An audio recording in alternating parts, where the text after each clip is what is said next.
અદિઠ તપ એટલે શું? તપ એટલે શું?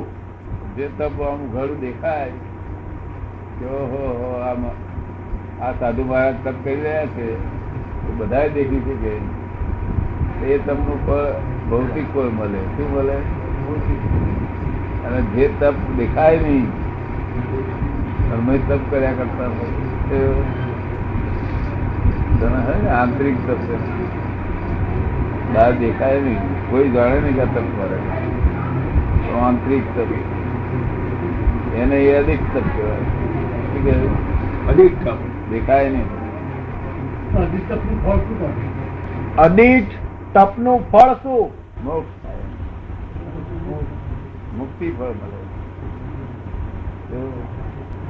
પેલું ભૌતિક ફળ મળે અને આનું ફળ મુક્તિ ફળ મળે. તો આપણે સંભાવ નિકાલ કરીએ તો તપ કરવું પડે કે તેનું ફળ મુક્તિ આખો આવવાના છે, આખી બસાવવાની. નિરાકુળ એટલે શું? આ બેઠા છે બધા તે નિરાકુળ બેઠેલા અને હમણાં આપ બે નીકળે વ્યાકુળ વ્યાકુળ થઈ જાય.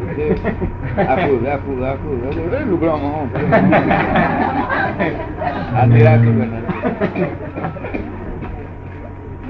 આપ પેઠો જાણવો છે. આ પેઠાનું જ્ઞાન થયું કે તરત વ્યાકુળ થઈ જાય. પછી હાફ નીકળ્યાનું જ્ઞાન થાય ત્યારબાદ નિરાકુળ થઈ જાય. હાફ નીકળી ગયો એમ જ્ઞાન થઈ જાય કે નિરાકુળ. બંનેમાં જ્ઞાન ની જરૂર છે. વ્યાકુળ થવામાં જ્ઞાન ની જરૂર, નિરાકુળ થવામાં જ્ઞાન ની જરૂર. સહેજ થઈ જાય ને. આ નાનો છોકરો શું હાલે એ વધારે કૂદે. હા ને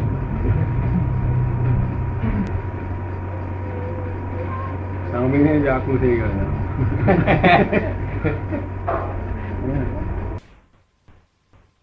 પૂછે છે કે ગીતામાં કૃષ્ણ ભગવાને અર્જુનને કહ્યું કે તું મને ભજ, તો કે મને ભજવાથી એ કહે છે એવું ભજવાથી મોક્ષ થઈ જાય?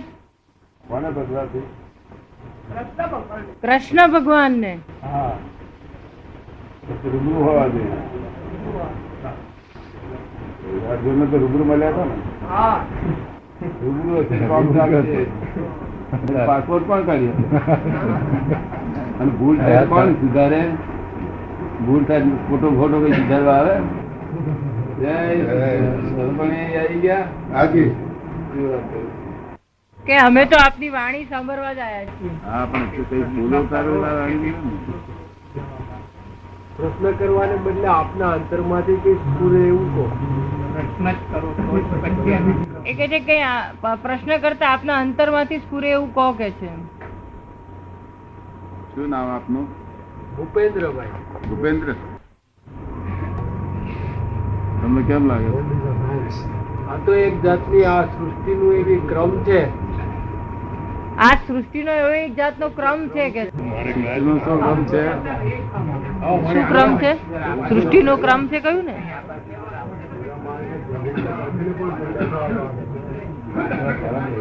શું ક્રમ છે સૃષ્ટિનો?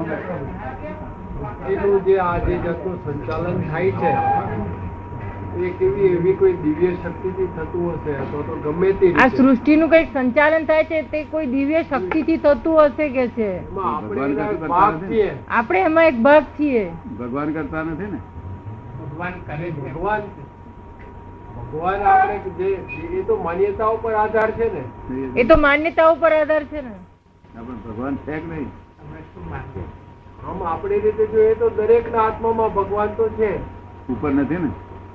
ઉપર નહીં, દરેક સર્વવ્યાપી છે.